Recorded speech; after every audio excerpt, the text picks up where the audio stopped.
Welcome to Luca is a Billionaire, where the only thing I invest in is your answers. You're ready to begin. Open the account where you'll enable two-step verification and sign in.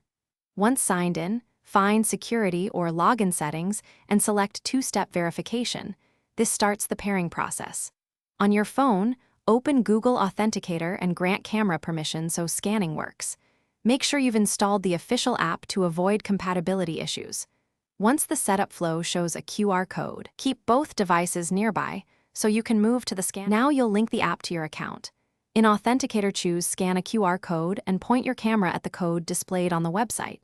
If scanning fails, choose Enter a setup key and type the account-specific string. This is equally secure. Once the account appears in the app, it will show a 6-digit time-based code that refreshes every 30 seconds. Enter the current code back on the website to confirm the pairing. You're verifying that both devices share the same secret. Finish by saving recovery options, download or write down backup codes, and add a secondary phone or email where offered. Make sure you label the account in Authenticator so you can find it among multiple entries. Once done, sign out and test logging in with the new two-step flow to confirm everything works. If codes are rejected, check your phone's time settings and enable automatic network time.